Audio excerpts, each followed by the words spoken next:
Hi, this is Jon Reed. This is either the forward or the afterword to the audio version of Free from Corporate America. I haven't decided yet, but thanks for listening, however you found this particular clip. I wanted to tell you a little bit about why I went through fairly extraordinary lengths to get this audio out into the world. The original Free from Corporate America book came out in 2009. I had written it over the course of a number of years prior. I don't know if you've ever had a project where you just did not want that project to sort of either die or fade. I knew the book had affected people. I knew that this problem of the globalization of labor was not going away. I knew that college graduates were landing in a workforce they did not understand, just like me, struggling just to find a way to get beyond the service industry and finding their degrees completely impotent. And then business people struggling to find meaning in their lives, hitting pink slips, hitting a job market that was very unforgiving. And a lot of those problems have really continued. And I was plagued by the feeling that this book never got into enough hands. I made a deliberate decision to publish it on my own, which I don't regret. And that's another long story. But the point is, I was trying to get it out there. And I finally realized I really don't give a crap about charging for this book. I just want people to be able to read it. So I went about creating electronic versions, and I made those all free. However, I don't think Amazon has it free on Kindle, unfortunately. Sorry about that. That's freaking Amazon, not me. But at any rate, I really felt like audio distribution would be a great way to get this book out there free in a format that people could easily dig into. So that was a decision I had made a few years ago. But the question was how to do it. I could have read it myself, and I have actually done a little of that with a few of the chapters, but for whatever reason, I just didn't really see that working. So I did a bunch of auditions online of voiceover talent, and I was miraculously enough to find voiceover talent, Bill Laing, who's just unbelievably experienced at this stuff. And from the moment we started working together, I had a good feeling about it. And basically, I think Bill's version of this book is the definitive version of the book. It is the version that it was meant to be, read the way it was meant to be read.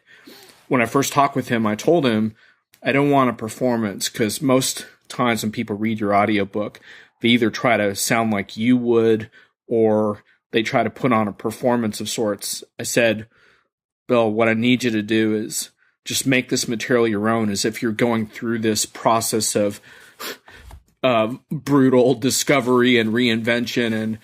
And I sometimes call it making beautiful art from stark reality, which is lifted from a poet called Bonafide Rojas. But point being, make it your own. And when Bill sent me the first audio from the book, at first I was a little surprised because it was a little different than any audiobook I'd heard. And he was reading it kind of fast. And at first I was a little bit concerned about it. And then the more I listened to it, the more I was like, no, it's not fast. It's urgent. He's bringing an urgency to the material. And I also like that he seemed to appreciate the biting humor in the book, making fun of my family and their miserable, well-stocked minds, or different pieces of black humor that work their way in. When you look back on your life as a creative person, especially, there's just not that many projects that you can really put your stamp on and say, that's a legacy project. Like, that's something I want to be remembered for, maybe after I'm even gone from this world. This book is one of those, and I'm not sure I will ever have as much time to perfect a book as I did this. I put every chapter through a whole series of rewrites, and as a result, I think it has some of my best writing in it. But the more important thing is the ideas in this book, I think, really matter. Now, some of the references culturally are dated right now and in the book, and there were some big changes when the book came out. Social networks were on the rise, but Facebook was still in its infancy, and that obviously has dramatically changed. And The thing is, I don't think social networks and social media are all that important to the evolution of the things I'm talking about, but other things that have happened since are really important, especially the rise of digital media and how we consume content, and also just how work is shifting into cloud and mobile-based applications and opportunities to almost work from anywhere using those kinds of technologies.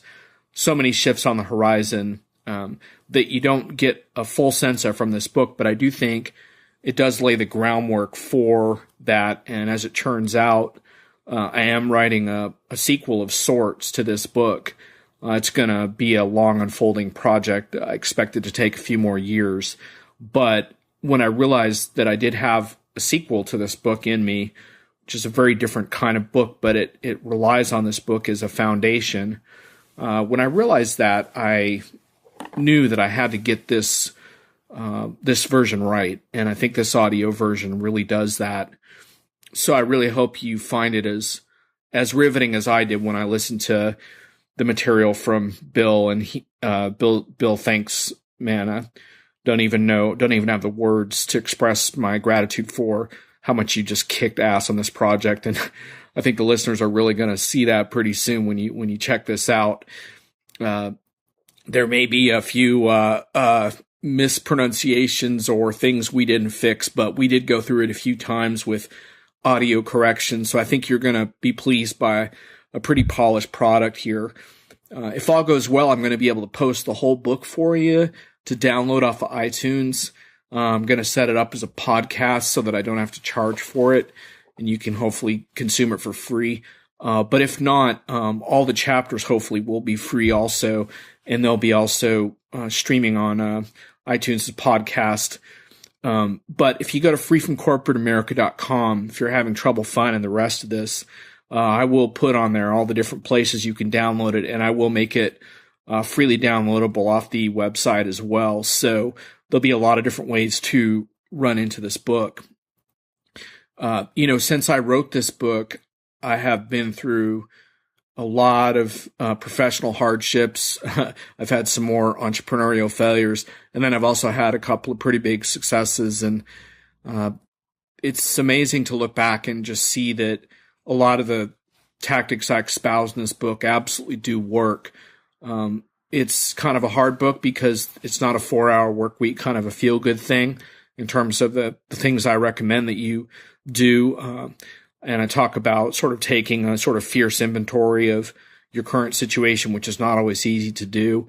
But these tactics that you put into play, this notion of creating assets, building on your own personal brand, finding a certain sort of authenticity in your work that makes sense to you. It all has happened for me in a variety of ways.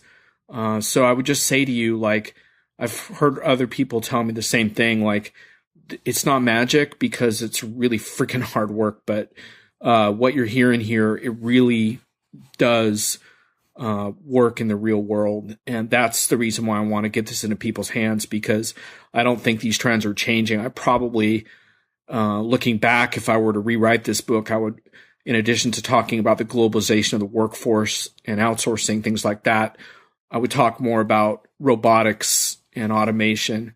But these are massive changes in how work is being done. And what we're seeing for the first time is the economy, as it grows, it's not creating jobs in the quantity that it typically would in a growth cycle. And some economists will put a happy spin on that, and others will claim that robots and high tech actually spawn as many jobs as they create. But I'm very skeptical about that.